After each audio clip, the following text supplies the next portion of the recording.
What is up?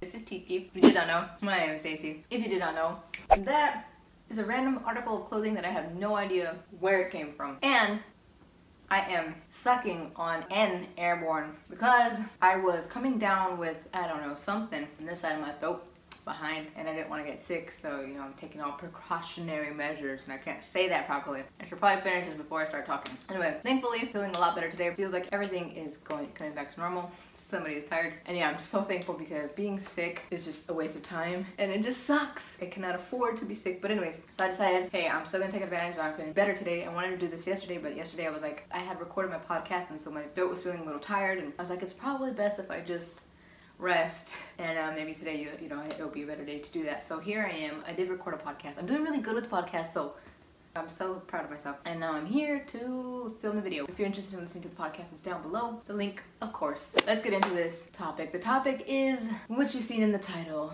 When are you gonna get a boyfriend? Ah, yes, that one question that you probably always get when you go to any family function, when any of your friends hang out. Oh, now I understand why you're so far away.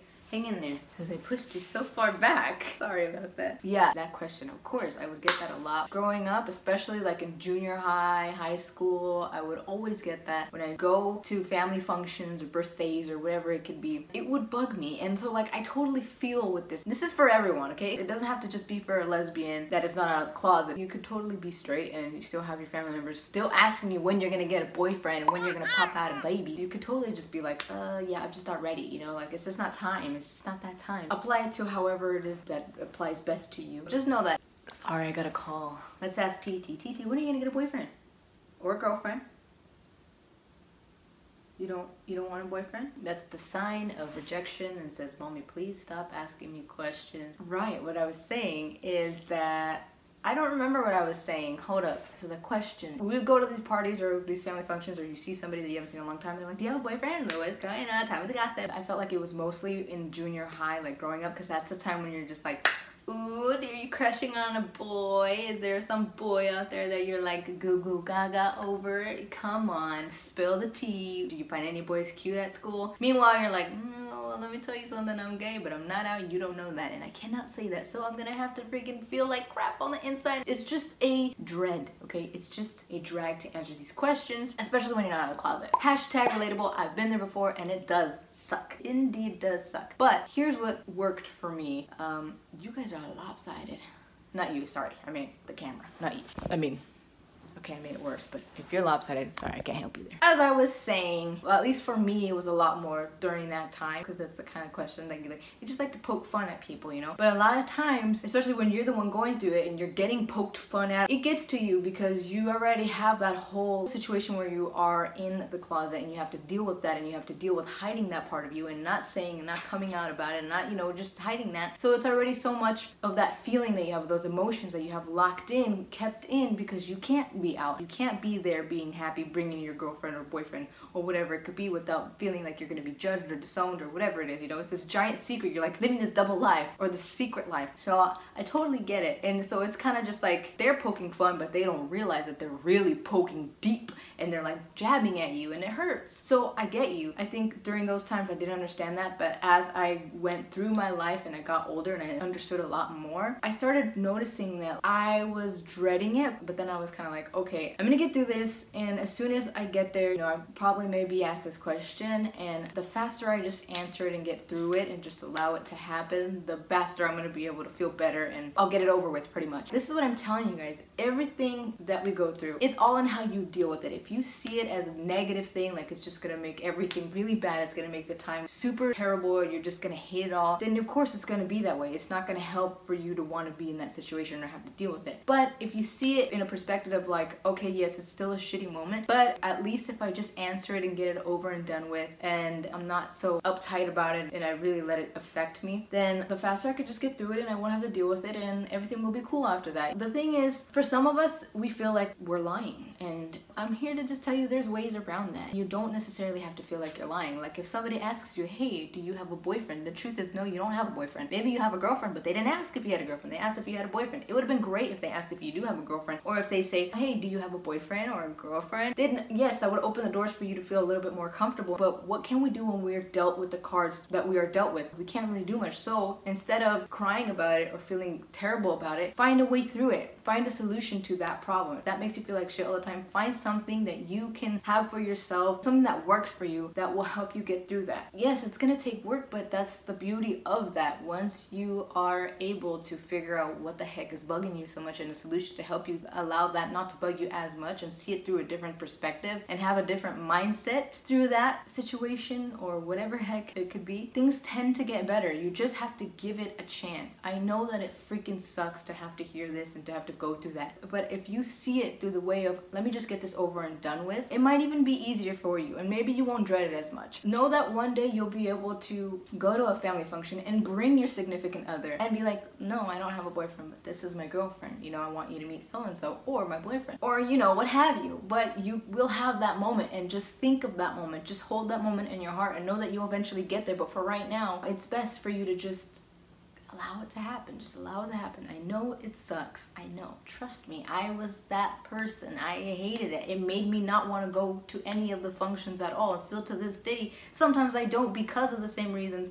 But now I can say, no, I just don't feel like going and I won't go. But back then, since I was underage, I had no other choice. My mom said we gotta go, I gotta go. You know, I had to follow the rules. That's what I'm saying. When you are dealt certain cards, find a way to deal with it. That is the thing that you've got to do. When you want something to work for you, you got to figure out what it is that will help it work for you. You can't just sit there and hope it falls into your lap, because it's not going to. For example, you clicked on this video for either maybe to listen to me, just listen to me talk, or you clicked on this video because this is something that you've gone through or you are going through or you're currently experiencing. That's the same thing, but you're putting in the work. You're trying to find a way. That's a great start right there, so keep going with that. You cannot get better at a certain sport if you do not practice. It's the same thing with this. Practice this until you better yourself, until you find something, until you feel more confident, until you feel better with your self-esteem, until you are able to cope with it. Look, at the end of the day, you make your bed in which you lay, right? When I was going through that time, I understood that I really had no room to complain because I had not come out of the closet. But I had not come out of the closet because I didn't want to. I was scared. I didn't feel like I could do that at that moment. I wasn't ready for the consequences, good or bad. I wasn't ready. I was not in a place where I felt confident to do so. That's when I told myself, well, Stacy, you're not out of the closet, so you can't complain. You have to deal with these things because of that. So it's a sacrifice. For a lot of things that you want in this life, you are gonna have to sacrifice things for the one thing that is super worth it for you to get to that point. But once you get to that point, the sacrifices are gonna be worth it, and the work is gonna be worth it, and the patience that you put into it is gonna be worth it. So keep that in mind. Again, for the kabajillionth time, it does freaking suck, but there are ways around it that can help you. Like I said, try. Instead of it bugging you, try to just joke back and be like, oh yeah, I got like 50, or like, nah, not really, you know, they're all of them are ugly. It doesn't mean you have to lie. It's just being funny or saying a joke back or being truthful, because you don't have a boyfriend and maybe all the guys at your school you find ugly. I don't know. You know what I mean? Just the point is for you to kind of hear what I'm saying and go from there, because you can come up with things like that. Same thing with like, when are you gonna get married? You could always be like, nah, marriage is not for me. I'm too young. I'm focusing on work, focusing on myself. I'm focusing on school. You'd be surprised sometimes when you say something like that, people will be like, oh yeah, totally. No, that's great. You got such a great head on your shoulders. I like the way you think. Very mature. You'll be like, damn, it's good. I got myself out of that one. Wasn't pissed about it, said the truth, because I am working on myself, or maybe I'm just waiting for the right person to come along, or I'm just waiting for the right one to come along. You know, you don't have to specifically use a pronoun and be like, yeah, I'm waiting for the perfect boy. You can totally be like, oh yeah, no, none of them are really interesting, or I haven't found any. They'll think you're referring to them as in boys, but what do you call a group of girls? Them. You can always be like them, you know what I mean? And you'll be telling your truth, but they won't really realize that. Obviously, they won't see that. I mean, maybe some might, but at the end of the day, whatever makes you feel more comfortable, it's worth working for. If that's gonna make you feel comfortable, it's worth working for. So anyway, essentially just be patient. Everything will come with time if you just allow it to happen. It took me a while to learn that, and then I realized going through it, I only make things worse by me getting upset with it. Sometimes them seeing that I would get bothered by it, others would egg them on, and then it would be worse. So once I grasped the concept, I had to say that slow because I said it funny the first time. Once I grasped the concept of that, I realized, well, I should just answer politely, not have to make a big deal about it or show them that I got mad or that it gets to me. Because if I'm just talking in the conversation, they'll eventually just ask whatever they wanted to ask, and then they'll go off and do something else, or they'll change the subject. Sometimes when you answer in a bad way, then it's kind of like, oh, wait a minute, why do they get so bothered? Then they start to question things. So if you don't want anybody to question, don't go that route. You get me? Anyways, I hope that this helped. I just wanted to bring that up. Know that I'm on your side. I feel your pain. I've been there before. Sometimes I still go through it, but hey, it happens. And again, it's all on how you deal with it. It's all in perspective. It's all in your mindset. Mindset is everything. So learn the ropes early on. And yes, I hope that this video helped you. If you know anybody who needs to listen to this, any of your friends that are going through this, any of your siblings, family members, whatever it could be, please pass this on. You never know who you could be helping by sending this forward. And well, you already know, helping is freaking amazing, and we definitely need a lot more of that in this life. So thank you so much for listening. I just seen a butterfly. It's so pretty. Oh, it's so orange and beautiful. That's one of the things I like about spring, is just everything's just so like happy, but not the sun. No, I like the sun, man. Thank you so much for listening to me. Thank you so much for watching me. I appreciate the time that you dedicated to this video to listen to what I had to say. If you do want to see more of me in real time, please check out my social medias, and if you like what you see, please follow. I invite you to follow. Thank you so much. Again, I will see you in the next video, and remember, if there is one thing that I want to call to mind, there are actually three. No matter the highs and lows, always be sure, always be certain to do good, be grateful, and stay humble.